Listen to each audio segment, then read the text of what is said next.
सत्य को खोजने वाले आप सभी साधकों को हमारा प्रणाम। मैंने कल आपसे चक्रों के बारे में संक्षिप्त में बताया था। ये सारा ज्ञान मूल का है। जो कुछ हम साइंस से ज्ञान प्राप्त करते हैं वो जैसे पेड़ का बाहरी ज्ञान होता है उस प्रकार है, और ये ज्ञान उस पेड़ के मूल का है।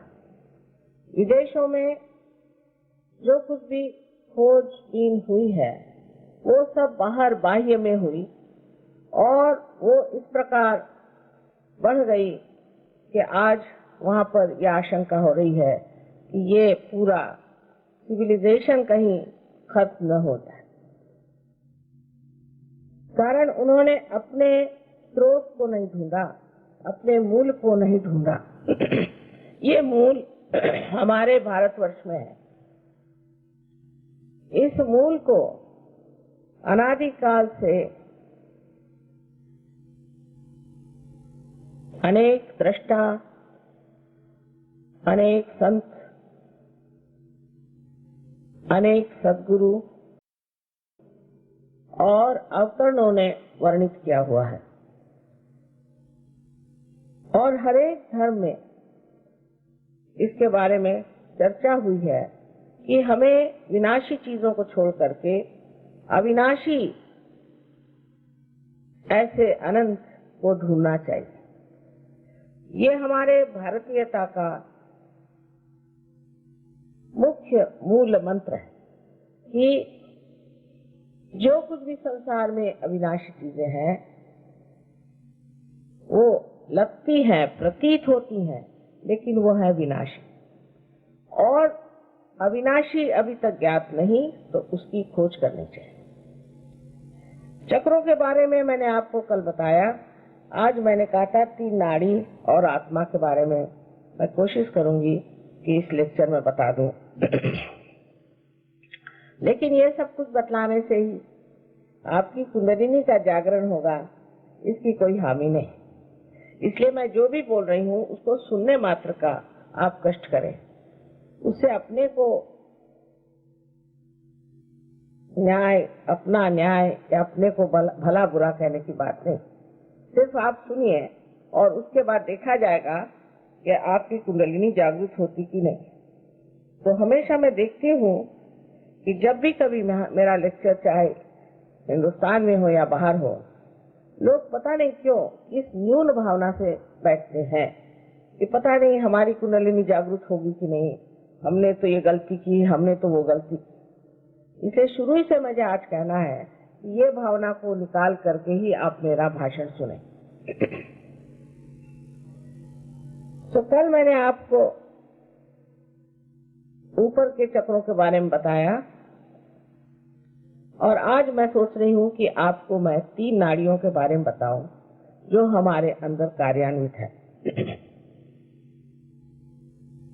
जब चेतना हमारे अंदर प्रवेश करती है तो त्रिकोणाकार त्रिकोणाकार या कहें कि प्रिज्म के जैसे मनुष्य का मस्तिष्क है, ब्रेन है। उस वक्त उसमें 3 आकार आते हैं।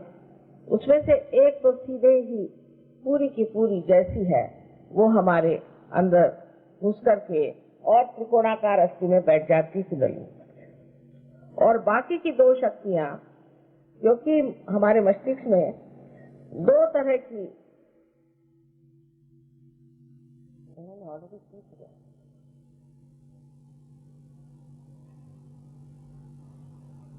इसलिए हम फोटो को मना करते हैं, माफ करिए, क्योंकि हमारे फोटो लोग खींच करके और बहुत महंगे बेचते हैं।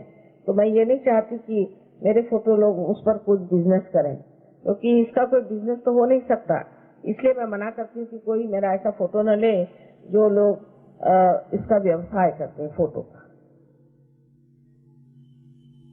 तो इसमें से ये जानना चाहिए कि हमारे मस्तिष्क में जो 2 तरह के सेल्स होते हैं, उसके कारण हमारे अंदर घुसने वाली जो चेतना है उसमें रिफ्रैक्शन आ जाता है, और जो इधर से आती है वो इधर आ जाती है, और इधर से आती है वो इधर आ जाती है।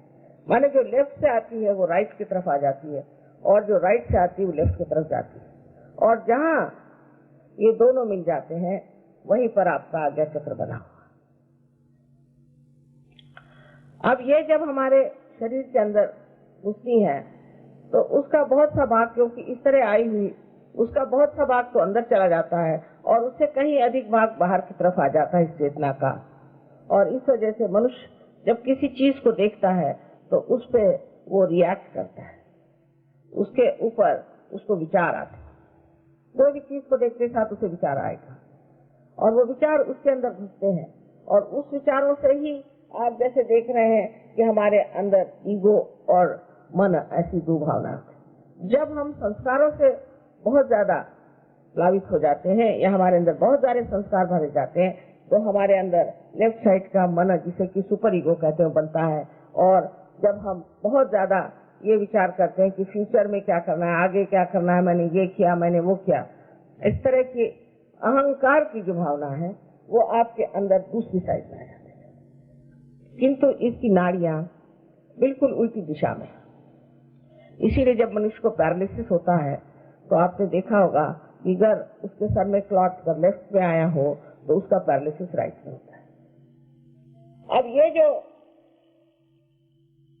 3 नाड़ियां हैं, पहली नाड़ी, दूसरी और तीसरी, इसमें से जो पहली नाड़ी है उसे अनेक नाम से संबोधित किया जाता है। इसे कोई कोई चंद्र नाड़ी भी कहते हैं, पर सहयोग में हम इसे ईड़ा नाड़ी कहते हैं, और राइट साइड में जो नाड़ी है उसे हम पिंगला नाड़ी कहते हैं।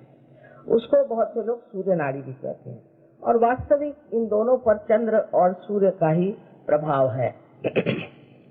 अब जब लेफ्ट साइड की जो नाड़ी है ये सूक्ष्म रूप से स्थित है, किंतु इससे हमारे अंदर जो left side sympathetic nervous system है उसकी चालना होती है। और राइट साइड में जो नाड़ी है जिसे कि हम पिंगला कहते हैं, इससे राइट सिंपैथेटिक नर्वस सिस्टम चलती है। लेकिन ये स्वयं नाड़ियां अत्यंत सूक्ष्म तरह से कार्यान्वित रहती है। ये दोनों ही हमारे अंदर कार्यान्वित रहती है। जैसे कि जब हम कोई इच्छा करें तो लेफ्ट की नाड़ी चलती है, और जब हम उसमें कार्य करते हैं उस इच्छा पर तो राइट की चलती है। इस प्रकार हमारे अंदर ये 2 नाड़ियां, पर इसके अलावा तीसरी नाड़ी हमारे अंदर है जिसे सुषुम्ना ऐसे कहते हैं। कबीरदास ने कहा, ईड़ा पिंगला सुख मन नाड़ी। और जिस तरह से अथॉरिटी के साथ उन्होंने कहा, इतने अधिकार वाणी से सारी बात कही है, वो बहुत पहुंचे हुए पुरुष थे, तो उन्होंने इतने अधिकार वाणी से कहा कि 5 25 पकड़ बुलाऊं, एक डोर उड़ाऊंगा। ये जो सारी बातें हैं कभी आप पढ़िए तो समझ में नहीं आएंगी जब तक आप सहयोग नहीं जानेंगे। सहयोग से ही आप जान सकते हैं कि कबीर ने ये सब बातें क्यों कही।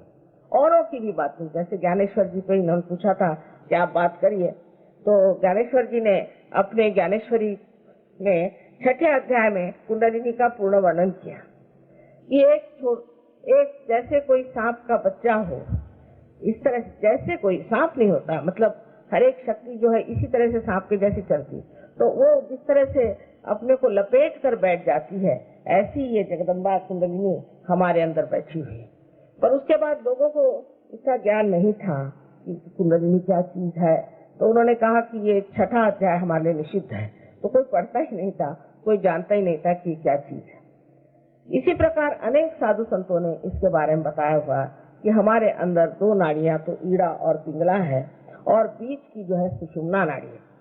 ये सुषुम्ना नाड़ी जो है ये हमारे अंदर पैरासिम्पैथेटिक नर्वस सिस्टम को चलाती है। जैसे मैंने कल बताया था आपसे कि जिस वक्त आप दौड़ते हैं तो आप अपने हृदय की गति बढ़ा सकते हैं, आप कर सकते हैं, लेकिन जब आप बैठ जाते हैं तो हृदय की गति जो बिल्कुल नॉर्मल स्थिति में आती है वो पैरासिम्पैथेटिक नर्वस सिस्टम से आती है। अब इस पैरासिम्पैथेटिक नर्वस सिस्टम का जो आवरण है, इस तरह से मैंने कल आपको दिखाया था लेफ्ट और राइट से, तो ये एक दोनों का मिलाप होने से ही जो बीच में चक्र बनते हैं उसके अंदर पैरासिम्पैथेटिक नर्वस सिस्टम है। तो चक्र जो है ये ऊर्जा के केंद्र है, शक्ति के केंद्र है, पर हर एक शक्ति के केंद्र का अलग अलग तरीका है, अलग अलग काम है और वो अलग अलग तरह से कार्यान्वित होते भी हैं। अब ये जो दो शक्तियां हमारे अंदर है, ईड़ा और पिंगला, इनको भी समझने की जरूरत है। ईड़ा नाड़ी से हम इच्छा करते हैं और जो हमारी इच्छाएं हैं जो पूर्ति नहीं हुई, जिस पर हमने कार्यान्वित नहीं की, या हमारे अंदर जो संस्कार आते हैं, या हमारा जो कुछ भूतकाल है, या जैसे आज सवेरे का भूतकाल हुआ, एक क्षण है, इससे पहले का भूतकाल हो गया, इसके बाद हमारे जन्म से जो भूतकाल हो गया, इसके बाद हमारे पूर्व जन्म से जितना भूतकाल हो गया, फिर इस संसार में जो कुछ मरा हुआ है, जो भूतकाल में है, वो सारा की सारा इस ईड़ा नाड़ी के उस तरफ में, लेफ्ट साइड। मनुष्य में सारा ही विश्व समाया हुआ, सारा ही विश्व उसके अंदर समाया हुआ। और जो राइट साइड की जो पिंगला नाड़ी है, जिससे हम कार्य करते हैं, जिससे हम कह सकते हैं कि हमारे शारीरिक कार्य और मानसिक तो ठीक नहीं, बौद्धिक कार्य करते हैं, वो सब राइट साइड से। और ये जो राइट साइड की पिंगला नाड़ी है, ये हमारे अंदर अहंकार जरूर दे देती है। लेफ्ट साइड से हमारे अंदर मन की, यानी एक जिसे सुपर ईगो कहते हैं, वो चीज आ जाती है, और राइट साइड से हमारे अंदर अहंकार की चीज आ जाती है। कोई सी भी एक नाड़ी ज्यादा चलने से मनुष्य में संतुलन टूट जाता है। अगर आपकी लेफ्ट साइड बहुत चलती होगी तो आप बहुत निंदे आदमी होंगे, आप बहुत डरपोक होंगे और आप सबसे डरेंगे। लेकिन अगर आपकी राइट साइड चलती होगी तो आप बहुत ज्यादा दूसरों पे आतताई होंगे, एग्रेसिव होंगे, आप पे अहंकार आ जाएगा। जब लेफ्ट साइड चलती है तो मनुष्य धीरे धीरे खिसकते, जैसे कोई आदमी बहुत रोता है, और बहुत सी औरतों में आदत होती रोने की कि मेरी माँ बड़ी अच्छी थी, बाप अच्छे थे, ये है वो है, रात दिन कोई चीज लेकर रोते रहते हैं। ऐसे लोग सब लेफ्ट साइड में खिसकते चले जाते हैं। जब वो लेफ्ट साइड में खिसकते चले जाते हैं तो उनके अंदर बहुत सी विकृति आ जाती है, जिसे हम मानसिक विकृति कहते हैं। जैसे बहुत से लोग पागल हो जाते हैं किसी शौक से, एक आध शौक लगा, एकदम से आघात आया, घबरा गए तो लेफ्ट साइड को चले गए। पागलपन, डिप्रेशन और स्किज़ोफ्रेनिया, इस तरह के जो रोग हैं वो सारे आपके लेफ्ट साइड से। पर उसके अलावा ऐसे भी रोग हैं कि जो हम असाध्य रोग कहते हैं, वो भी लेफ्ट साइड के ही कारनामों से आते हैं, वो मैं बाद में आपको बताऊं। अब राइट साइड के जो है वो पिंगला नाड़ी, उसके अतिक्रमण से करने से, जैसे मैंने कल ही बताया था आपसे कि स्वादिष्टान चक्र से किस तरह से पर्स हो, किस तरह से अनेक रोग हो जाते हैं। जैसे लिवर आपको हो जाएगा, अस्थमा, हार्ट अटैक और blood cancer, diabetes, blood pressure, kidney trouble, constipation, इस प्रकार के अनेक रोग हो सकते हैं। इसके अलावा इससे पैरालिसिस भी हो सकता है। लेकिन लेफ्ट साइड से भी आप में रोग हो सकते हैं।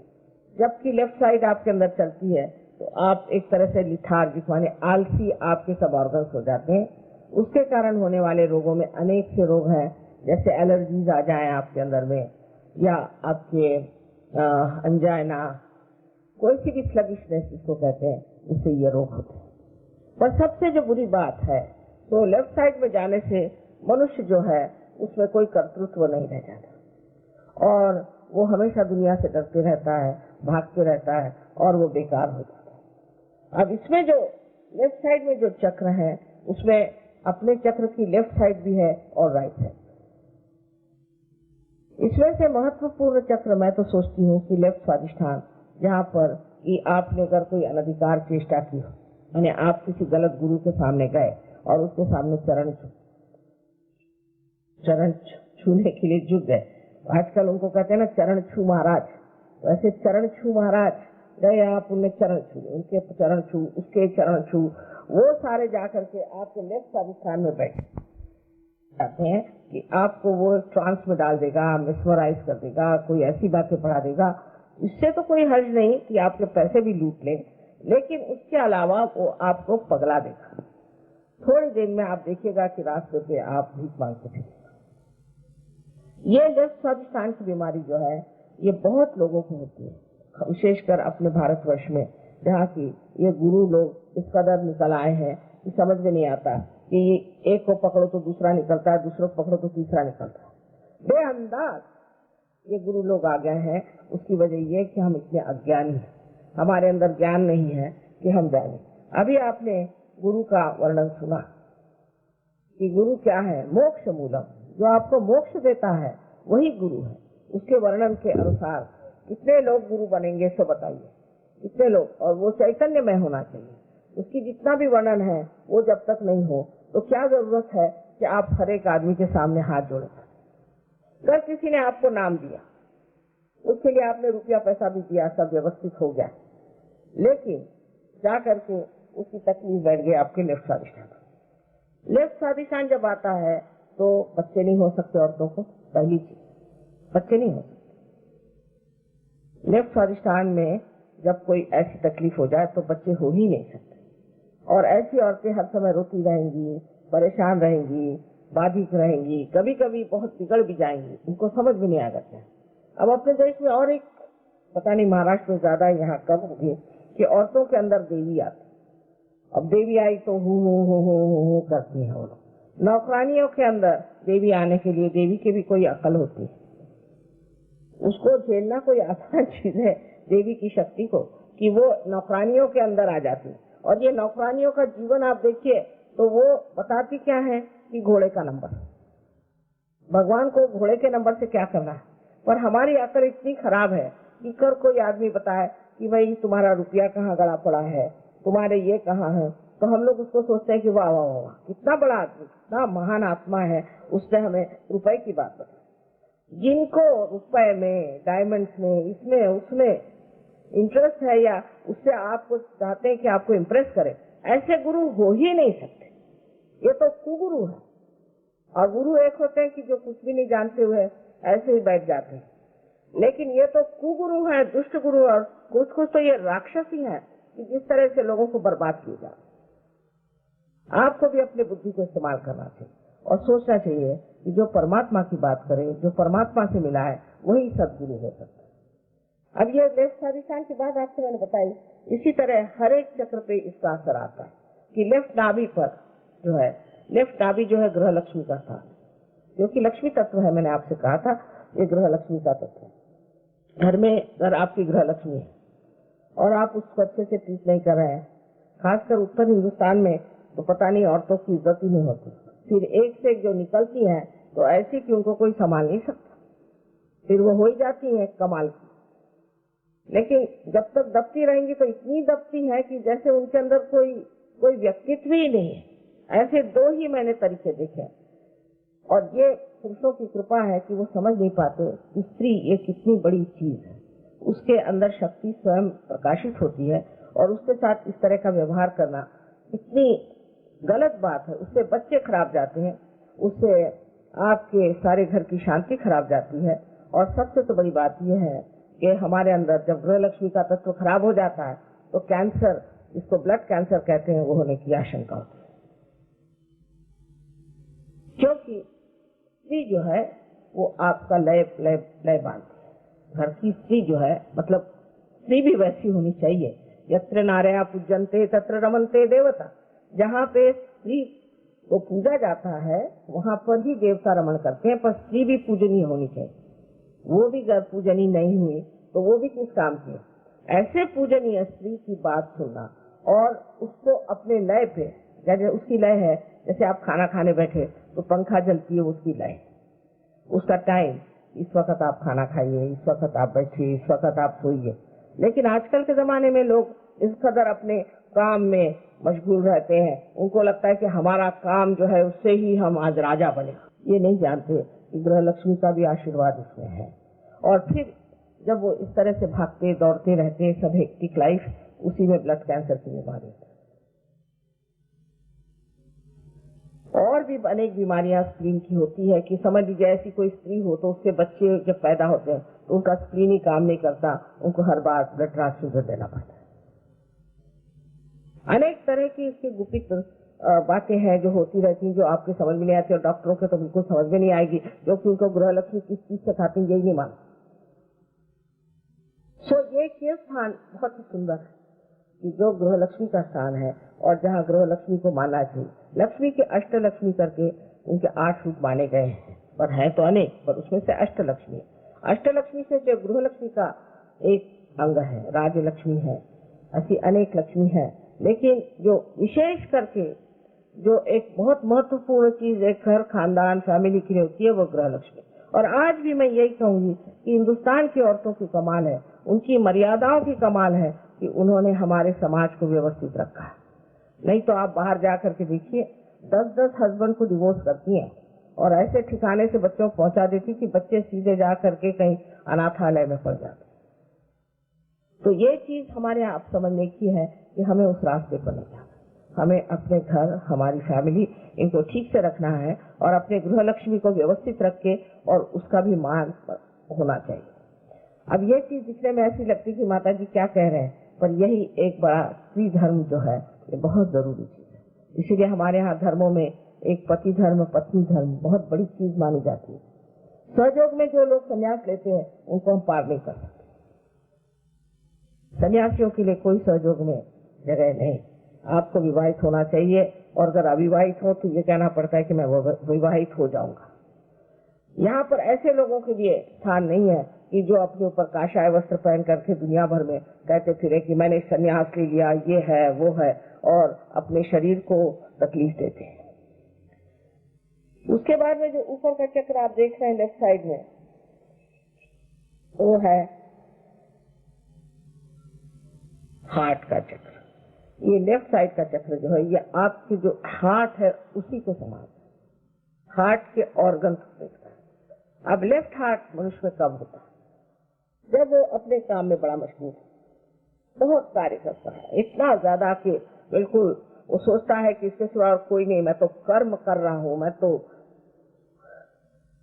एक से एक बातें कहते हैं अपने बारे में, बैकग्राउंड जान दीजिए। तो इस तरह की बातें वो कहते हैं कि पता नहीं कि इनके ये अगर नहीं काम करे तो जैसे आकाश ही पूरा नीचे आ जाए। जैसे माने मैं तो इनको गोवर्धनधारी कहती हूँ कि सारे एक उंगली पे इन्होंने गोवर्धन पकड़ा हुआ। ऐसे लोगों को परमात्मा के लिए चाहिए, मन में विचार भी नहीं आता कि परमात्मा को याद करें।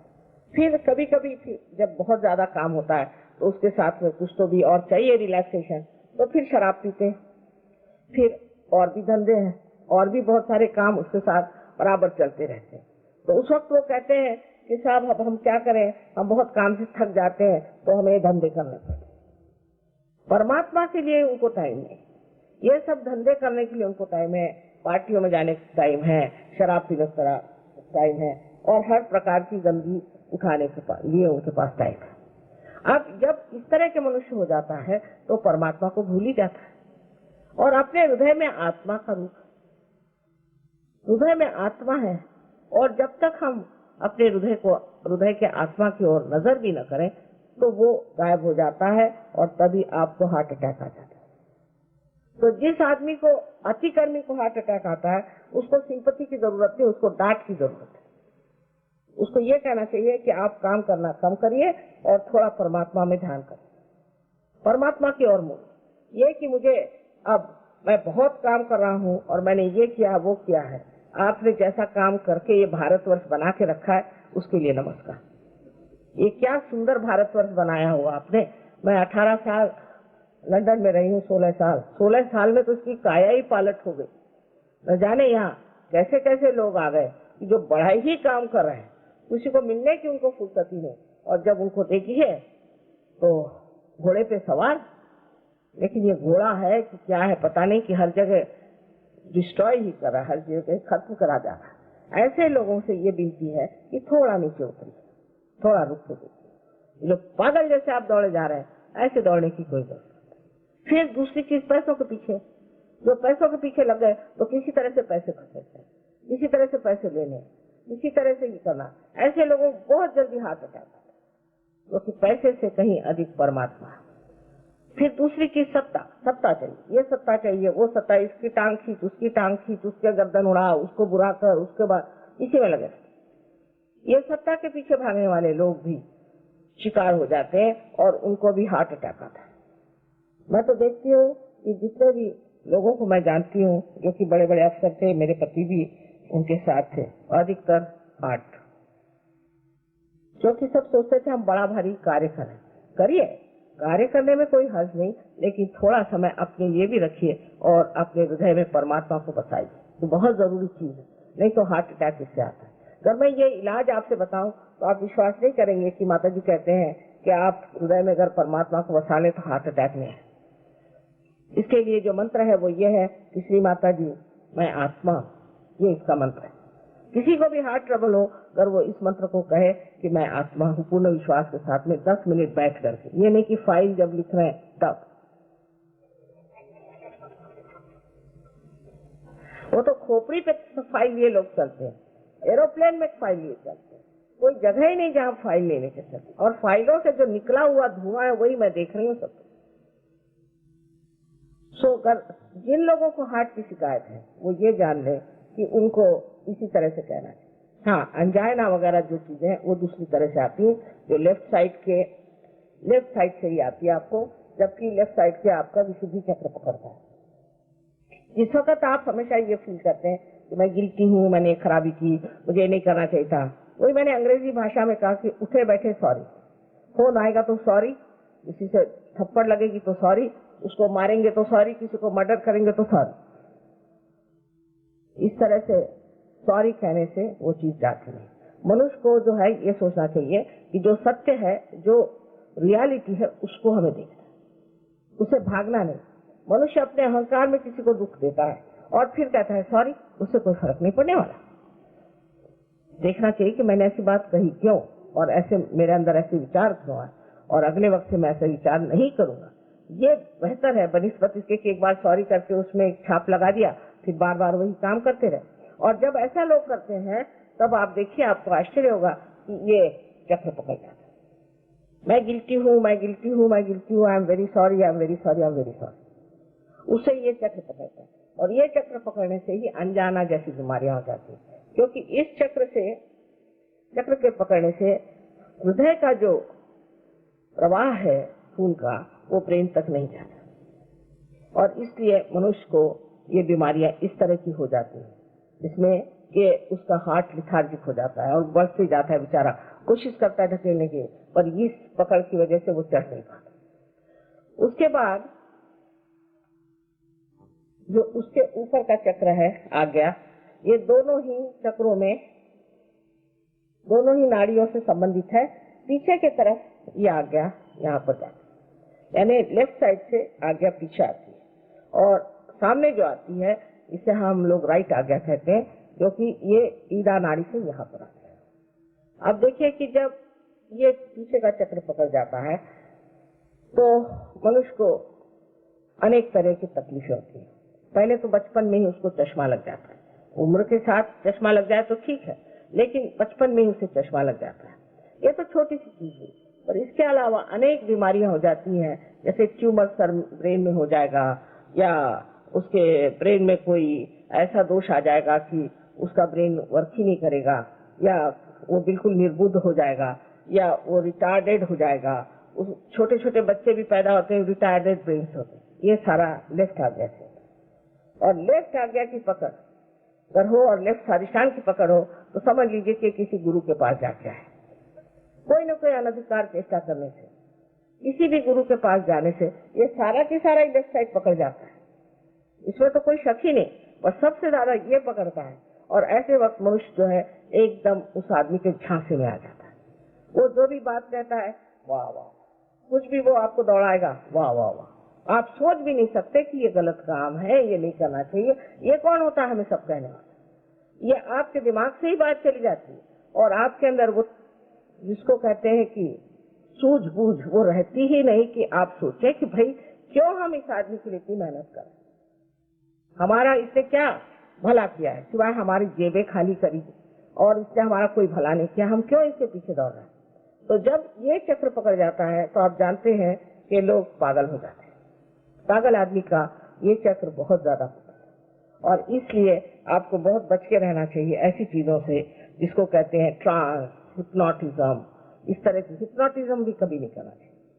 एक्यूपंक्चर में भी ये चक्र पकड़ता है, क्योंकि उसमें भी क्या करते हैं कि एक चक्र से दूसरे चक्र में वो एनर्जी देते हैं, तो उस तरह से ये चक्र जो है वो खाली हो जाता है। इसकी जब एनर्जी खत्म हो जाती है तो आदमी उसके बाद बहुत पागल सा हो जाता है। इसलिए ये सब चीजों पे विचार करना चाहिए कि ये किस तरह से कार्यान्वित होती है, इसमें कैसे कार्य होता है। और इसलिए मैं आपके सामने आज सारा ही समझा कर बता रही हूँ कि इस तरह से मनुष्य किस तरह से उसमें पड़ जाता है। अब उससे आगे आप जाइए तो देखिए कि ये चीज मुड़ करके आज्ञा चक्र से इधर चली जाती है, इस तरफ में। तो ये आपके संस्कार। जो मनुष्य बिल्कुल ही पागल है, बिल्कुल पागल है, उसका ये हिस्सा बिल्कुल पकड़ जाता है। पर ये हिस्सा और भी चीजों से पकड़ा जाता है। जैसे कि कुछ लोग हैं, उनको बस हाथ धोने का झक, अब बैठे हाथ धो रहे हैं, जब तक 65 मरतबा हाथ नहीं धोंगे उनको लगता ही नहीं कि उनके हाथ साफ। वो ये है कि वो बाल ही नोचे रह रहे हैं, बैठे बैठे इनके बाल नोच, उनके बाल नोच, उनके बाल नोच। ऐसे भी लोग आपने देखे होंगे। ये सब पागलपन की आदतें जो है, ये पहले तो आदत शुरू होती है लेफ्ट साइड से और वो जाकर के बैठ जाते हैं। अब बहुत बार ऐसा भी होता है, समझ लीजिए आपको एक शराब पीने की आदत, समझ लीजिए आपने थोड़ा बड़ा पीना शुरू कर दिया, उसके बाद आपके अंदर कोई चीज घुस आई जो कि हमारे लेफ्ट साइड में, कोई आदमी शराब पीने वाला मर गया, उसको और शराब चाहिए, वो घुस आया समझ लीजिए आपके अंदर। तो आप इतनी शराब पीते हैं कि लोग कहते कैसे। हम एक बार क्यूबा की एक लेडी आई थी, इतनी सी थी उम्र, इतनी सी थी, और उम्र उसकी कुछ नहीं। उसका हस्बैंड कह रहा था कि माता जी ये तो एक बॉटल नीट पी जाती है विस्की की। मैंने कहा ये कैसे पीती पता नहीं, मुझे तो उसको खुशबू से ही चक्कर आने लग जाता है। तो उसके अंदर कोई तो भी ऐसी चीज थी, उसने कहा मेरे अंदर एक निग्रो है वो पीता है, यानी होता है ऐसा। तब वो आदमी इसी तरह से पी करके मर जाता है। क्योंकि और क्या होना है, एक आदमी की जगह अगर 10 आदमी शराब पिए तो वो किस तरह से लीवर बर्दाश्त कर सकता है। इसलिए उस रास्ते जाना ही क्यों जहाँ हमें रहना नहीं है, जहाँ हमें पहुंचना नहीं। अब ये हुई बात आपके लेफ्ट साइड की। अब राइट साइड की बात मैंने थोड़ी सी आपसे बताई कि जब आदमी अतिकर्मी होता है तो उसे क्या क्या तकलीफ होती है। राइट साइड में भी आप देखिए कि मनुष्य अब राइट स्वादिष्ठान पकड़ता है। राइट स्वादिष्ठान उसका पकड़ता है जो कि म्यूजिशियंस है, जो कि आर्टिस्ट है। अब वो लगे आपके पीछे में, पहले तो उन्होंने कुछ बनाना सीखा, उसका जब कुछ नहीं मिला तो लाइनें बनानी शुरू कर दी, फिर कुछ है तो उसके ऊपर में रंग मारना शुरू कर दिया, फिर भी नहीं कुछ जमा तो लंदन में तो ऐसे भी लोग हैं कि जमीन पे सारा रंग फैला देते हैं और उस पर लोटते हैं और कहते हैं ये आर्ट हो गया, इतना बड़ा आर्ट है, और लोग पैसा भी देते हैं, उस चीज का पैसा भी देते हैं। किसी भी चीज से कुछ भी पागलपन की चीज करना और हर समय नई चीज करना, ये तो खासकर वेस्ट का आप जानते हैं कि एक बीमारी है कि हर एक चीज में नई चीज करना। अब मुझे एक साहब वहां पर अम्बेसडर थे मेक्सिको के, मेरे पड़ोस में बैठे थे, तो मुझसे कहने लगे कि आपको फ्राइड से क्या तकलीफ है। मैंने कहा तकलीफ क्या, उसने तो सारी दुनिया का सत्यानाश कर दिया। तो कहने लगे आप यूंग को मानते हैं, और यूंग तो ऐसा है जरा ट्रेडिशनल है और ट्रेडिशनल बातें करता है, ये इसने तो कोई नई चीज हमें दी फ्राइड जिससे आज सत्यानाश हुआ उनका। मैंने कहा ठीक है, ये टेबल पर हम बैठे हैं, ये तो रोज ही हम खाना खाते हैं, लेकिन टेबल कभी खाया नहीं, नई चीजें खाइए इसे। तो वहाँ ये बीमारी की ये नई चीज का नहीं, हर रोज कोई नई चीज निकाले और लोग उसमें बड़े खुश होते हैं। और इसी वजह से वहाँ पर फैशन वगैरह चल पड़ते हैं कि आज एक आदमी ने बेवकूफी का कुछ फैशन निकाला, उन्होंने अब बीच में फैशन निकाला कि बाल सब रंगाइए, इधर से काटिए, इधर से बीच में तुर्रे बनाए, तो सब ये फैशन से जाते हैं और सारे लोग यहाँ तक कि ऑफिस में जाते। फिर वो जीन जैसी चीज चल पड़ी तो वही सब लोग पहने। अपने देश में तो हम लोग उनको कॉपी करते हैं, लेकिन वो लोग सोचते हैं इनको परमात्मा मिल जाएगा ये सब कर, वास्तव में ये वैसा सोचते हैं। फिर उन्होंने और कोई चीज बता दी किसी ने, रोज नई नई चीजें निकलती रहती, फैशन का भी ऐसे। आज यहाँ तक का ब्लाउज, यहाँ तक का ब्लाउज, यहाँ तक का ब्लाउज, फिर ब्लाउज ही गायब हो जाता है। इस तरह की बेवकूफी की चीजें वो सिखाते रहते हैं और आप उसमें आ जाते हैं। ये जितने एंटरप्रीनियर्स हैं ये बड़े होशियार होते हैं, इसका फैशन, फिर वो किसी के नाम से भी निकाल सकते हैं, जैसे नाम क्या ले इन लोगों का, लेकिन एक किसी का नाम लगा दिया, अब वो नाम साहब बड़ा नाम हो गया, उसमें कुछ हो चाहे नहीं हो, वही खूब नाम हो।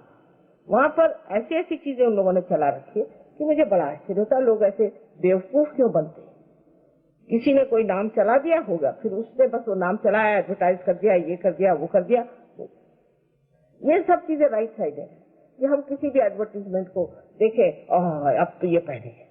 औरतों का तो बुरा हाल रहता है, पर आदमी भी कुछ कम, क्योंकि आज तो फैशन में नहीं, ये कैसे पहने, तो सब साड़ियां गई, फिर दूसरी खरीदो, ये फैशन में आ गई, तो अब ये पहनो, वो भी बेकार हो जाएगी। तो फैशन जो चीज है वो बड़ी राइट साइड एक चीज है, उसमें आदमी में एक अहंकार है कि मैं आज ये पहन रहा हूँ, मैं आज वो पहन रहा हूँ। इस तरह के अपना टाइम बर्बाद करने का, अपने सारे जीवन का कोई अर्थ न रखने का एक तरीका है कि हम अपने जीवन के बारे में कोई भी महत्व नहीं रखते, पूरी समय बेकार चीजों में अपना जीवन बिताते हैं, और उससे एक ही होता है कि बीमारियां।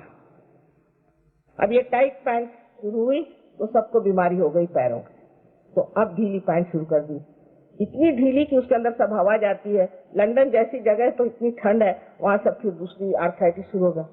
और काहे को ये सब करने भाई, जो सहूलियत की चीज है एक बार पता हो गई उसे पहनिए और करिए, वो नहीं है हर रोज चीज बदलते रहना, क्योंकि उनकी मशीनें चलनी चाहिए, मशीन में नई चीजें आनी चाहिए, इस तरह से मशीन की गुलामी आनी चाहिए। पर मुझे उसमें भी हर्ज नहीं, पर उससे आपकी तंदुरुस्ती खराब जाती है। सबसे बड़ी बात है कि आपकी तंदुरुस्ती से खराब जाती है, तंदुरुस्ती नहीं आपकी बुद्धि भी, क्योंकि पूरी समय आप यही देखते रहते हैं कि अरे मैंने तो आज फैशनेबल चीज पहनी नहीं, सब लोग मुझे हंसेंगे। ऐसे आदमी में एक कॉम्प्लेक्स आ जाता है कि मैं कोई स्मार्ट नहीं लग रहा हूँ। फिर आपने कल पूछा था डिप्रेशन आता है, क्योंकि आप बहुत इंप्रेशन मारते हैं सब पे, तो डिप्रेशन आता है। और यही बात है कि आपको इंप्रेशन मारने की क्या जरूरत है, आप जो है अपनी शान में खड़े होइए। आपको क्या जरूरत है कि आप इन लोगों से कपड़े खरीद करके और ये फालतू की ऊपरी चीजों से दूसरों पे शान झाड़े। हिंदुस्तानियों को शोभा नहीं दी। गांधी जी देखिए क्या कपड़े पहनते, दुबले पतले, बिल्कुल हड्डियां थी, लेकिन वो क्या उनकी शोभा थी। कहीं खड़े हो जाए तो लोग एकदम ऐसे चुप हो जाए जैसे कोई शेर खड़ा हो। हमारे देश की जो विशेषता है वो ये कि बाह्य चीजों में इतना ज्यादा दिमाग नहीं लगाते, बाह्य चीजों में इतना ज्यादा अपना समय पैसा नहीं बर्बाद करते। कोई विशेष महान विशाल चीज हो उसके तरफ ध्यान देना। और यही मैं बार बार कहूंगी कि हमारे भारतीय संस्कृति की ओर आप लोग नजर करें। हम इस देश योग भूमि के ऊपर बैठे हुए हैं, उसी से हम प्लावित हैं, उसी ने हमको पाला है, पोसा है, बड़ा किया है। ये विलायत के जो हम लोग को शौक पड़े हैं, ये क्या वो विलायत वाले हमें कुछ देने वाले हैं? वो क्या देंगे? उनके पास है ही क्या देने के लिए।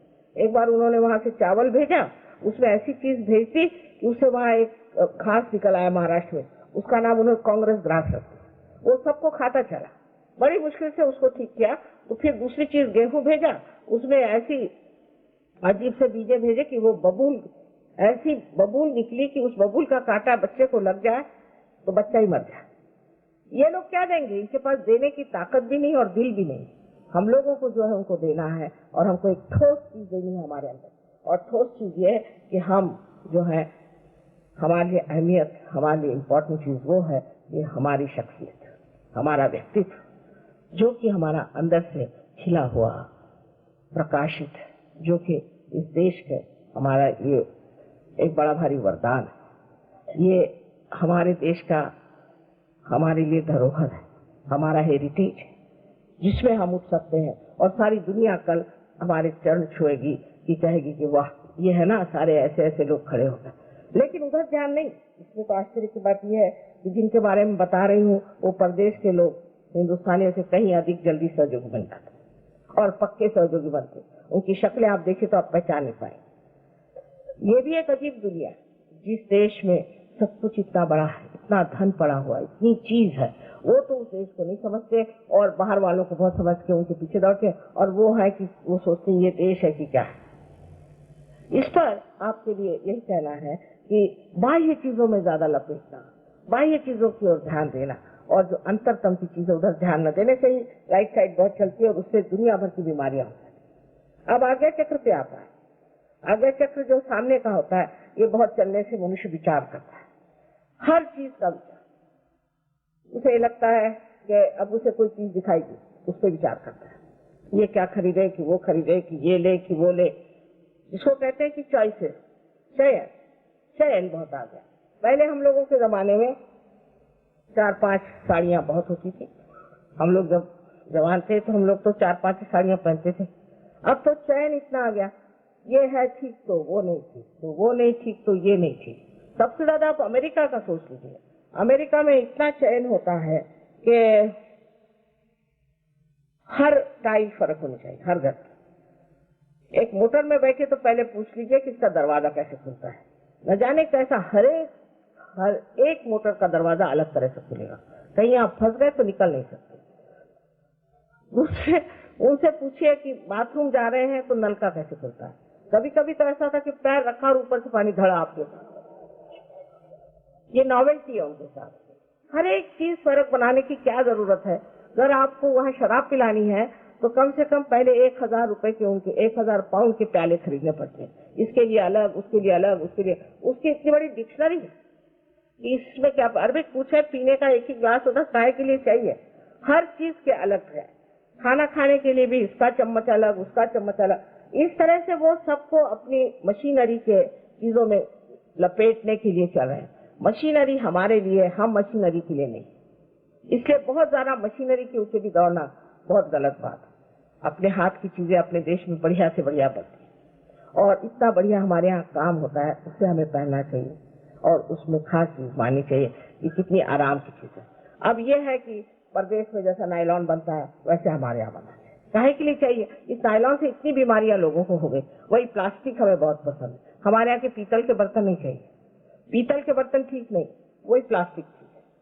पीतल के बर्तन पहले उसमें कढ़ाई लगती है। अरे हम लोगों ने तो कढ़ाई लगाई और रहे, उसमें क्या खराबी है? और कितनी सुंदर चीज है। और फिर उसका अपना ही एक देना होता है। जो हाथ की बनी हुई चीज है उसमें अपना चैतन्य होता है और उस चीज में बनी हुई चीजें खाने में भी बहुत आनंद होता है। अब पता नहीं क्यों, या तो हमारे चिल्लाने सीखने से जैसा भी हो, पर अब एक नया फैशन चल पड़ा है, एथनिक स्टाइल। और उसमें जरूर चीजें कुछ औरतों के दिमाग में आ गई, आदमियों के भी आ रही है, पर अभी उनसे कोट पैंट नहीं छूटता। कोट पैंट बहुत मुश्किल से छूटेगा, क्योंकि वो सोचते हैं कि कोट पैंट नहीं पहनेंगे तो हम साहब नहीं रहेंगे, फिर तो हम हो जाएंगे खेतीहर। इसलिए वो कोट पैंट उनसे छूटना मुश्किल है। पर औरतों ने जरा सा एथनिक स्टाइल पे अब ध्यान दिया है। ये बड़ी खुशी की बात है कि हमारे भारतवर्ष के इतने कारीगर लोग अपने हाथ से काम करते हैं और उनके हाथ का काम फिर से हम उसको उजाला दें, उसको हम संभालें। और हिंदुस्तान में और चाइना में छोड़ करके कहीं भी हाथ का काम नहीं होता। कल ये सारे देश आपके पीछे दौड़ेंगे कि हमें हाथ का काम दीजिए, हमें ये चाहिए। वहाँ तो हाथ का काम मेड बाय हैंड कह दीजिए तो वो तो ऐसा है कि जैसे हम लोग मेड इन जर्मनी समझते हैं वैसा ही समझते हैं। और उसको इतना जोर से पकड़ेंगे कि मेड बाय हैंड। आप लोगों को बताएं तो वो हंसी आएगी। एक बार हम जापान गए थे, एक साहब ने बहुत कहा हमारे घर आप आइए, हमारे घर आप। तो हम गए उनके घर पे, क्या है पता नहीं, तो एक उन्होंने मुरादाबादी सुराही निकाली, कहने this is authentic made by hand Indian. हमने कहा अच्छा भाई मान गए तुमको, मेड बाय हैंड इंडियन। और उसका इतना महत्व, वो बिल्कुल बीचों बीच रखी हुई। और हमारे यहाँ तो कह गए क्या मुरादाबादी ले आए, उससे तो अच्छा है स्टेनलेस स्टील का कुछ लाओ, नहीं तो प्लास्टिक उससे भी अच्छा। तो जब आदमी में गहराई आ जाती है, जब वो गहनता में उतरता है, जब किसी चीज को गहराई से सोचता है तो हर एक चीज को सोचता है ये मैं क्या कर रहा हूँ, ये मैं क्या चीज इस्तेमाल कर रहा हूँ, इसमें तो कोई चैतन्य नहीं, ये प्लास्टिक में कुछ नहीं, इसको क्यों मैं इस्तेमाल कर रहा हूँ। इससे अच्छा एक ही अच्छी चीज क्यों न रख लूं घर में, एक ही अच्छा बर्तन क्यों न रख लूं मैं घर में। क्यों मैं इस तरह से ऐसी चीजों की तरफ ध्यान दे रहा हूँ जिसमें चैतन्य नहीं, पर वो गहराई आनी चाहिए, आपके अंदर वो चैतन्य आना चाहिए। जब वो चैतन्य आ जाता है तो आदमी उस तरफ जाता है जहाँ उसे एक समाधान और एक नई सौंदर्य दृष्टि मिलती है। उस सौंदर्य दृष्टि में वो देखता है कि किस तरह की चीज सुंदर होती है, किस तरह की चीज अच्छी होती है, जिसके अंदर चैतन्य होता है, जो अधिक सबसे सुंदर चीज है। जैसे समझिए मोनालिसा का पेंटिंग है, मोनालिसा के पेंटिंग से वाइब्रेशंस आते हैं। कोई सी भी बहुत सुंदर जो चीज होती है जिसमें कोई कहना चाहिए कि जो बिल्कुल परफेक्ट उसमें से वाइब्रेशन आते हैं। आपको आश्चर्य होगा कि कितना संबंध है इससे, जब तक मतलब वो परमात्मा को अच्छी लगे। जो चीज परमात्मा को अच्छी लगे उससे चैतन्य आता है, और ऐसी चीजें आप इस्तेमाल करें जिसमें से चैतन्य है तो आपको कोई परेशानी नहीं हो।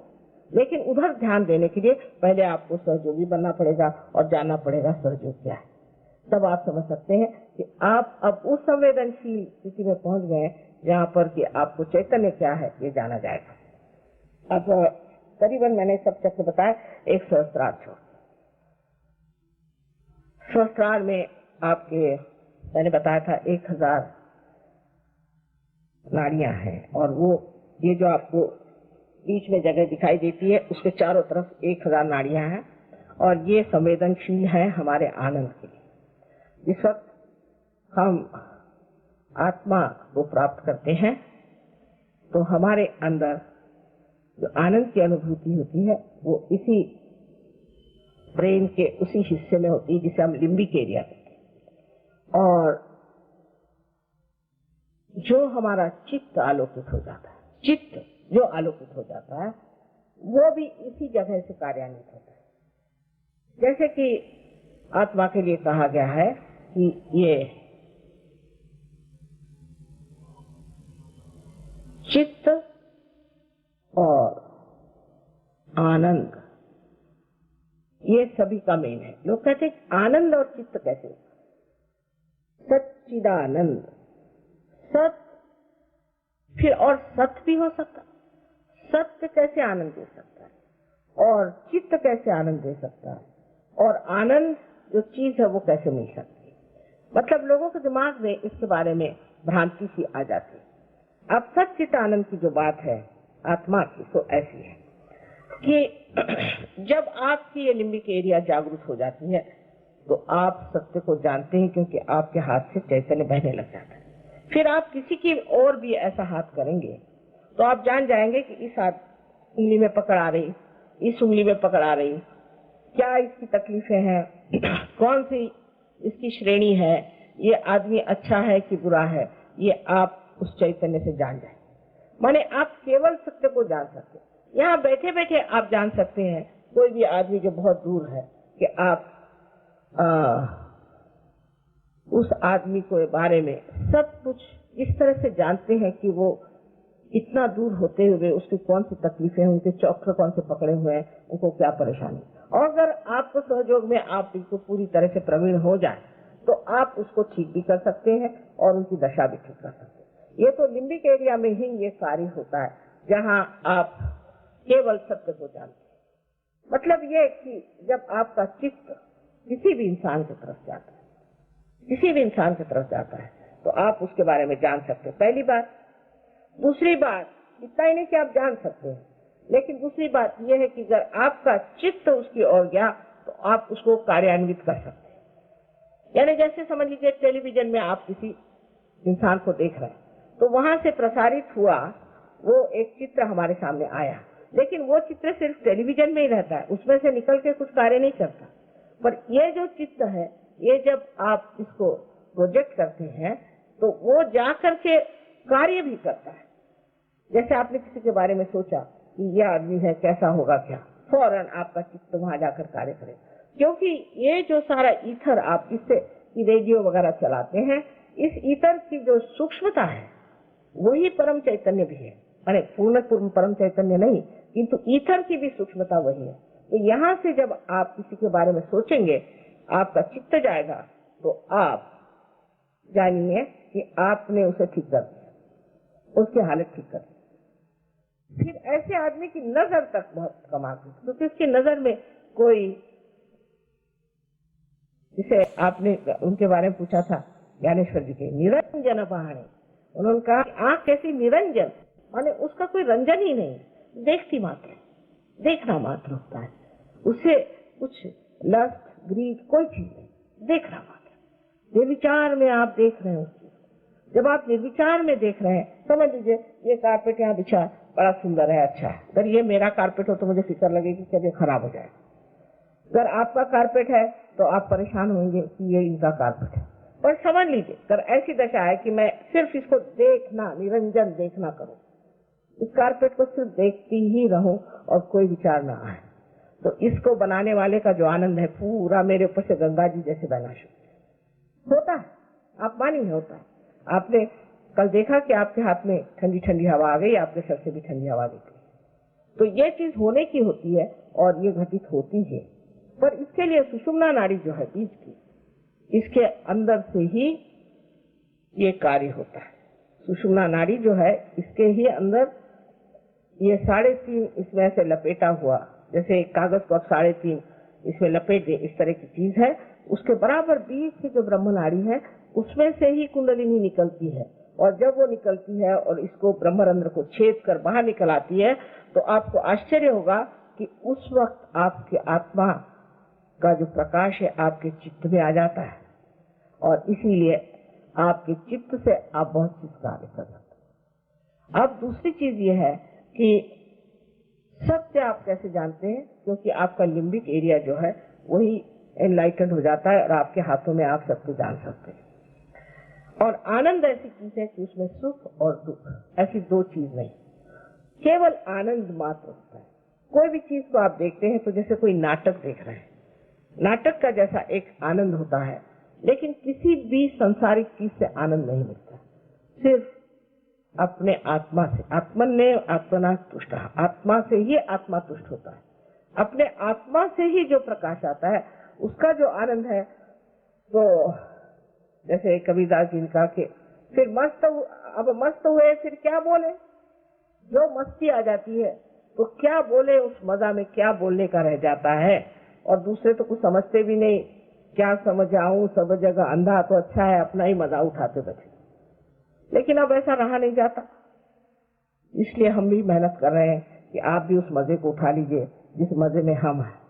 और इस पे लिखा हुआ है कि आनंदा चाहे डोही आनंदा तरंगी, यानी आनंद के डोह में, आनंद के तरंगों में डूब रहे। ये जो वर्णन किए, क्या वो लोग झूठ बोलते थे? और उसी दशा में आप अगर जा सकते हैं तो आपको जाना चाहिए और इसे प्राप्त करना चाहिए, और ये आपका अधिकार है। ये सुषुम्ना नाड़ी जो बीच की है, इसमें कभी कभी खलल पड़ जाता है, क्योंकि या तो आप लेफ्ट में ज्यादा जाते हैं, राइट में ज्यादा जाते हैं, तो इस असंतुलन से, इस इम्बैलेंस से आपकी सुषुम्ना खराब हो जाती है, और इसी के कारण कभी कभी कुंडलिनी के चढ़ने में दिक्कत होती है। पर जो वर्णन किया गया है कि कुंडलिनी के चढ़ने से ये होता है, वैसा कुछ नहीं होता है। इसको भी ठीक किया जा सकता है, आपको संतुलन में भी लाया जा सकता है, और आप इस आनंद को भी बहुत सहज में प्राप्त कर सकते हैं। पर इसमें एक बात है कि आज का सहयोग एक समष्टि का है, एक व्यक्ति का नहीं, कलेक्टिव है, एक पूर्ण विराट का है। उसका अंग प्रत्यंग आपको होना चाहिए। घर आप चाहे, मैं अपने घर में फोटो रख के पूजा करता हूँ, मैं फलाना, उससे कुछ फायदा नहीं होने वाला। कल फिर कोई ना कोई बीमारी हो जाएगी, कल कोई ना कोई विपदा आ जाएगी, तकलीफ हो जाएगी। इसलिए आपको कलेक्टिव में आना चाहिए। आज मुझे ऐसा लगा, मतलब विचार करने पर, कि ये जो इतने बड़े बड़े लोग बनते हैं और जो अपने को बहुत बड़ा समझते हैं, ये लोग सहयोग में क्यों नहीं आते? इधर उधर आयरे गहरे नत्थू खैरे लोगों के पास जाते हैं, उनके चरण छूते हैं, आखिर क्या बात? आज सोचने पे एक विचार आया मुझे कि हो सकता है कि इन लोगों को सबको प्राइवेट ऑडियंस चाहिए, ये प्राइवेटली मिले। अब यहाँ तो सर्वसाधारण जनता के बीच में ऐसे बड़े बड़े लोग आए, उनके तामझाम ही खत्म होता, इसीलिए शायद वो लोग नहीं आते। और ईसा मसीह ने कहा है कि ऐसे लोग परमात्मा के साम्राज्य में नहीं जाए। साफ साफ उन्होंने कहा कि एक बार एक ऊंट जो है वो सुई के छेद में से लांग जाएगा, पर ये लोग परमात्मा के साम्राज्य में नहीं आए। साफ साफ है, क्योंकि इतना इनको नुकसान होता है, इतनी तकलीफें होती हैं, इन गुरुओं से मार खाते हैं, मुझे बार बार बुलाते हैं, हमें ठीक करिए, ये करिए, पर ये सारे साधारण समाज में साधारण इसमें नहीं आते। इनके लिए बिल्कुल पॉश होटल चाहिए कि पॉश आश्रम चाहिए, समझ में नहीं आता। ये तो परमात्मा की चीज है। राजा जनक इतने बड़े राजा थे, पर जब कभी किसी गुरु के पास जाते थे तो जमीन पर बैठकर उनसे वार्तालाप करते थे। श्री राम को आपने देखा है, श्री कृष्ण को आपने देखा, सब राजा थे, लेकिन राजा होते हुए भी उनमें कितनी नम्रता थी। पहले जमाने में हमने यहाँ भी देखा कि बहुत से लोग बड़े नम्र थे। बहुत बड़े बड़े लोग जो हमारे पास आए हमेशा जमीन पर बैठकर बात करते थे कि आप संत हैं, हम आपके सामने नहीं बैठे। पर आजकल के लोगों को मुझे लगता है इसका बड़ा घमंड है कि हम बहुत बड़े आदमी हैं और हम कैसे ऐसे समाज में जाएं जहाँ की लोग सर्वसामान्य। इन सामान्यों में से यह असामान्य निकलने वाला है, इन्हीं में असामान्य है और यही लोग इसको पाने वाले हैं और बाकी जो है उनकी हमें तलाश ही नहीं। तो इसलिए आपसे कहना है कि आप ये सोचिए कि आप ही कोई असामान्य चीज है उसे प्राप्त करें और इस आनंद में हमेशा के लिए डूबते रहें। परमात्मा आप सबको आशीर्वाद दें। अब आजकल के जैसे ही हम फिर से एक बार सहयोग का प्रयोग करें। जो लोग बाहर खड़े हैं वो भी अंदर आके बैठ जाएं, अच्छा रहेगा। थोड़ी देर के लिए आप लोग सब अंदर ही बैठ जाएं। तो आज जैसे बताया कि लेफ्ट में हमारी इच्छा शक्ति, तो हम लेफ्ट हैंड, आप लोग लेफ्ट हैंड हमारे ओर करें। जो लोग कुर्सी पर बैठे वो जूते उतार करके दोनों पैर अलग करके समांतर रख के और बैठे, जिससे ये पृथ्वी तत्व जैसे कि मैं अभी वर्णन कर रही थी आपका आपके देश का, हमारा जो भारतवर्ष है, इस महान भूमि का, इसमें बड़ी शक्ति है, सारी हमारी तकलीफें खींच लेती। लेफ्ट हैंड हमारी ओर करें और राइट हैंड से हमें कार्य करने का। तो ये हृदय पे रखते हैं जहां पर कि आत्मा है। उसके बाद ये राइट हैंड हम पेट के ऊपरी हिस्से में रखते हैं जो गुरु तत्व का है,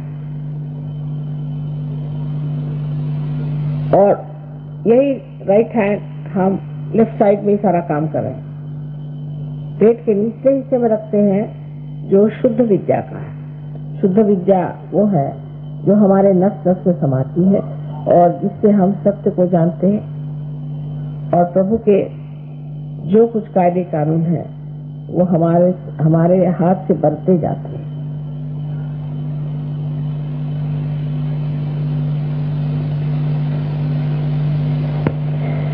अब यही राइट हैंड आप पेट के ऊपरी हिस्से में लेते हैं। ऊपरी हिस्से में लेफ्ट साइड में यही राइट हैंड रखा जाए। फिर इसको आप हृदय पे रखें। अब जो ये उंगली मेरी काट रही बहुत बुरी तरह से मुझे, इसका मतलब है कि आप लोग अपने पे दूषण लगा रहे हैं, अपने को गिल्टी समझ रहे हैं, इसलिए ये उंगली काट रही। सब मेरी उंगली काट रही। पहले तो पसीना छूटा गर्मी की वजह से आप लोगों की, और अब ये उंगली काट रही। मैंने पहले ही कहा है कि आप लोग गिल्टी नहीं, आप अपने को ऐसा नहीं सोचते। इतना ही नहीं, अपने प्रति एक प्रसन्न चित्त हुई, प्रसन्न चित्त हुई ऊपर। और राइट हैंड आप कंधा और गर्दन के बीच जो कोण है उस पर रखें, प्रसन्न चित्त होकर। आपने कोई ऐसी गलती नहीं की। अब गर्दन को राइट साइड में घुमा।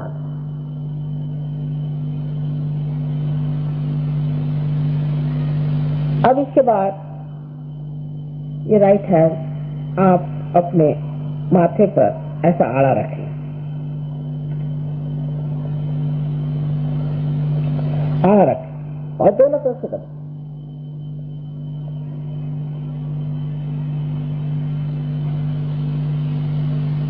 ये चक्र सबको माफ करने का है।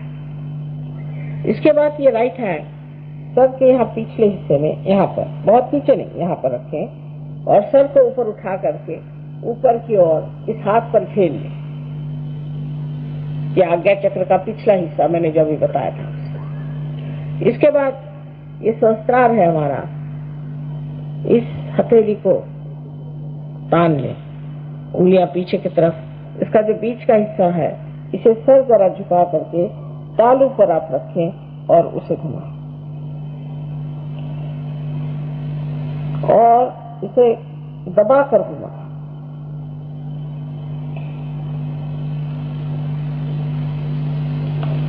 7 बार आपको घुमाना होगा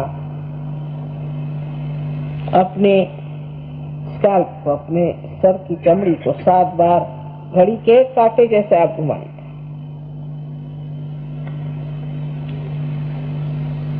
हो गए। इतने सी छोटी सी चीज है। कुंडलिनी का प्रवास सिर्फ छोटे बच्चों में 1 फुट से लेकर के 4 फुट से ज्यादा नहीं है, और वो भी जेट के जैसी चढ़ती है। तो कोई ऐसा प्रश्न नहीं कि हमारे यहाँ आज सब लोग आप पार न हो जाए। अच्छा, आप पहली चीज प्रसन्न चित्त रहें, ये सबसे बड़ी बात है। अपने लिए भला बुरा आपको सोचने की जरूरत नहीं है, उसका न्याय आपकी कुंडलिनी, आपकी माँ है, वो जान लेगी। आप क्यों अपना भला बुरा सोचते हैं? अब लेफ्ट हैंड हमारी ओर और राइट हैंड हम अपने हृदय पे रखें। कृपया आंख बंद कर दें और चश्मा भी उतार लें, और जब तक मैं न कहूं आप कृपया आंख न खोलें। अब राइट हैंड हृदय पे रख के लेफ्ट हैंड हमारी ओर करके आप एक प्रश्न हमसे करें, श्री माता जी क्या मैं आत्मा हूँ? श्री माता जी क्या मैं आत्मा हूँ?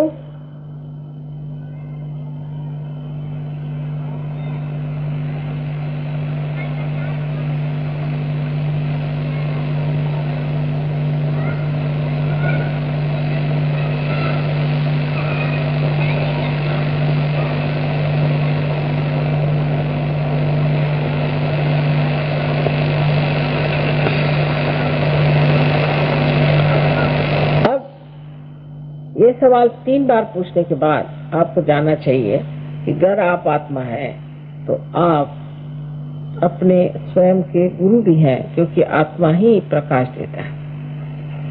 अब इस राइट हैंड को आप पेट के ऊपरी हिस्से में रखिए, लेफ्ट हैंड साइड में, जो गुरु तत्व का है, और यहाँ पर 3 बार प्रश्न करें, श्री माता जी क्या मैं स्वयं का गुरु हूँ? 3 बार प्रश्न करें। श्री माता जी क्या मैं स्वयं का गुरु हूँ? 3 बार प्रश्न करें।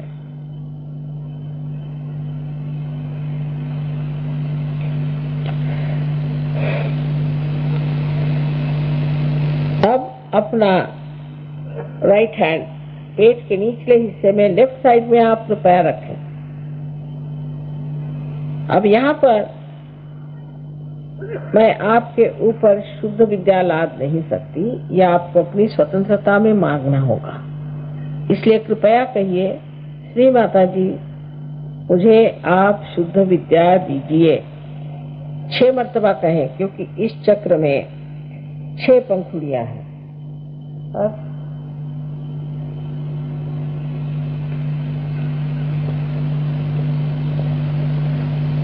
इसलिए आप कहते हैं पकड़ो लाइट, लाइट लाइट लाइट पकड़ो। 6 बार गई।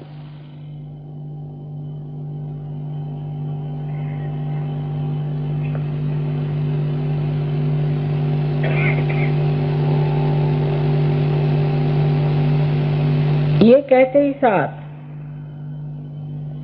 आपकी कुंडलिनी का चालन शुरू हो गया, उत्थापन शुरू हो गया। इसलिए इसका प्रवाह ठीक से होने के लिए ऊपर के चक्र हम ठीक करें।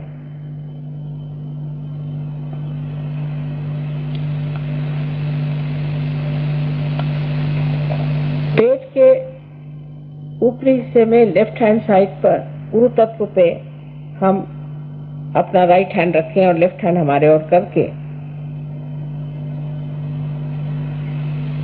और इस चक्र को पूरी तरह से मदद करने के लिए आप पूर्ण आत्मविश्वास के साथ 10 मर्तबा कहें,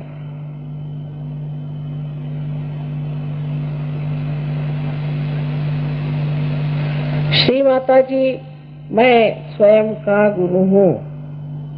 श्री माता जी मैं अपना गुरु हूँ।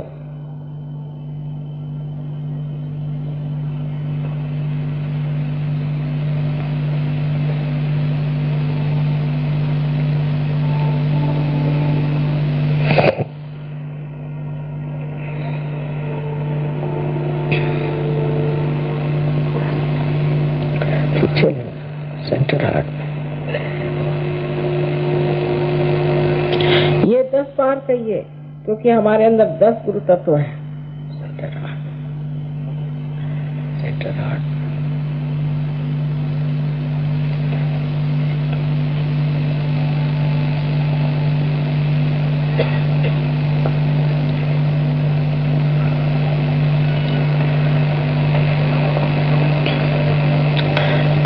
ये राइट हैंड अपने हृदय पे रखें और जो सबसे महत्वपूर्ण सत्य है उसे आप कहें पूर्ण आत्मविश्वास के साथ 12 मर्तबा, श्री माता जी मैं आत्मा हूँ।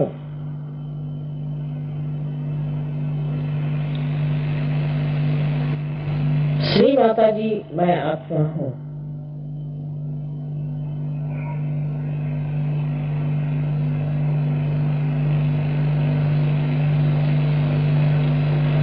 ऐसे हाथ रखें, हाथ से सेंटर, राइट हैंड रखना।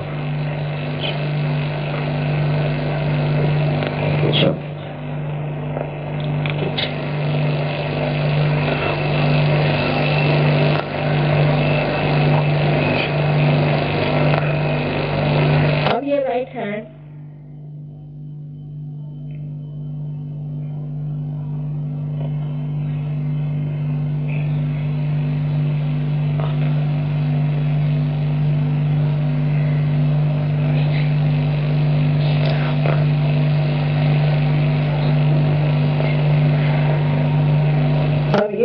हैंड है, इसे आप अपना कंधा और गर्दन इसके बीच के कोण में रखें और आपकी गर्दन राइट साइड को मोड़ो।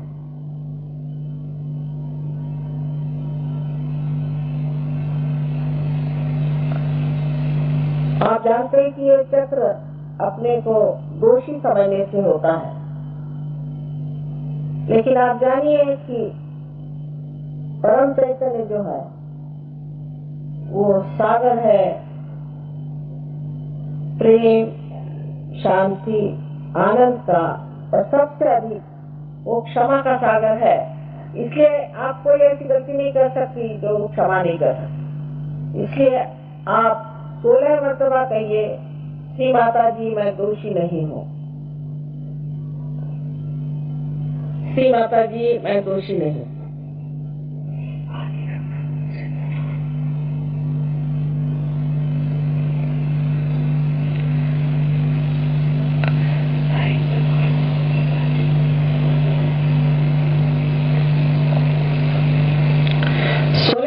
कहिए पूर्ण आत्मविश्वास के साथ। और अब अपना राइट हैंड अपने माथे पर आड़ा पकड़े, कपाल पर दोनों तरफ से दबाइए और यहाँ पर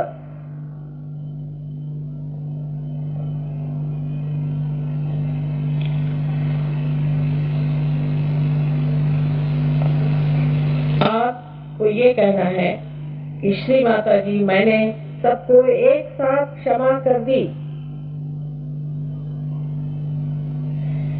कोई कहेगा कि ये कहना बहुत मुश्किल है, क्षमा करना उससे भी मुश्किल है, लेकिन आप क्षमा करें या न करें आप कुछ नहीं करते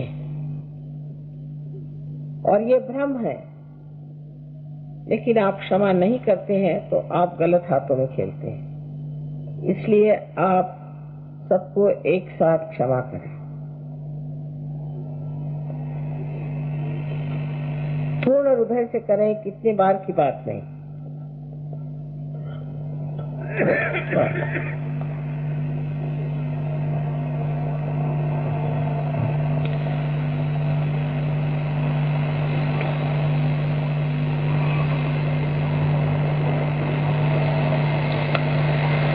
ये राइट हैंड आप सर के पीछे के हिस्से में ले जाएं और उस पे अपना सर टेक दें। यहाँ पर आप अपने समाधान के लिए अपने दोषों को न गिनते हुए कह सकते हैं कि हे परम चैतन्य, हमने अगर कोई गलती की तो हमें क्षमा करना।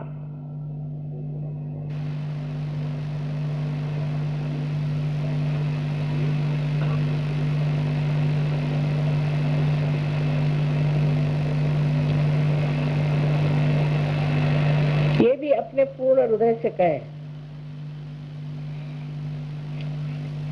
अब अपने हथेली को तान लें और उसका पिछला हिस्सा असर को झुका करके अपने तालू भाग पे जहाँ हड्डी नरम थी रख के जोर से दबाएं। उंगलियां पीछे की ओर खींच करके दबाव पूरा करें और धीरे धीरे घड़ी के कांटे जैसे इसे आप 7 मरतबा हुआ।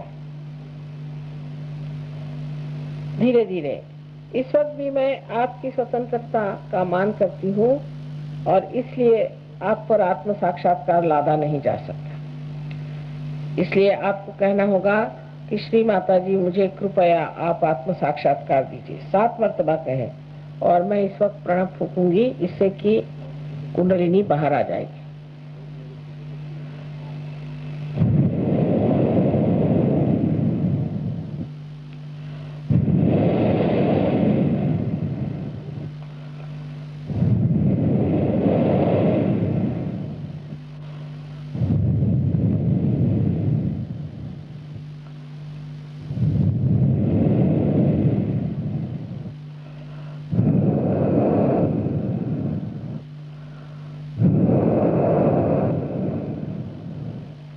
अब आप अपना हाथ नीचे लें और धीरे धीरे आंखें खोलें और दोनों हाथ मेरी ओर करें। अब राइट हैंड मेरी ओर करके आप सर झुकाएं और देखें कि आपके सर से कुछ ठंडी हवा आ रही है।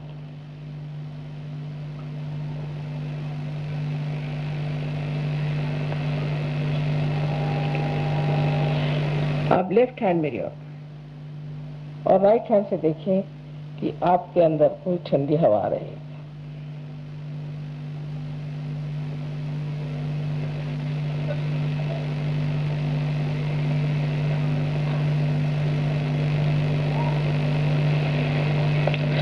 अब राइट हैंड मेरे ओर फिर से एक बार फिर से सर झुका के देखें कि आपके सर से कोई ठंडी ठंडी हवा आ रही है। किसी किसी के बहुत दूर तक आती है।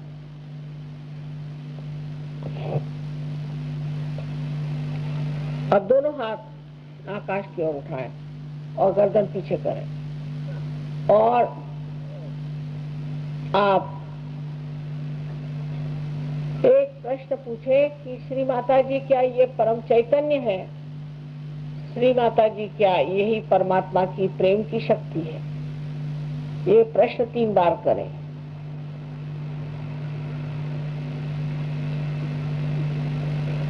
अपने हाथ फिर नीचे ले लें।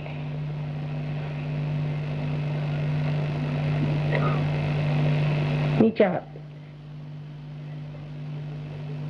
हाथ ले लीजिए। अब जिन लोगों के हाथ में, दोनों हाथ में या सर से ठंडी हवा आई हो, ऐसे सब लोग दोनों हाथ ऊपर करें।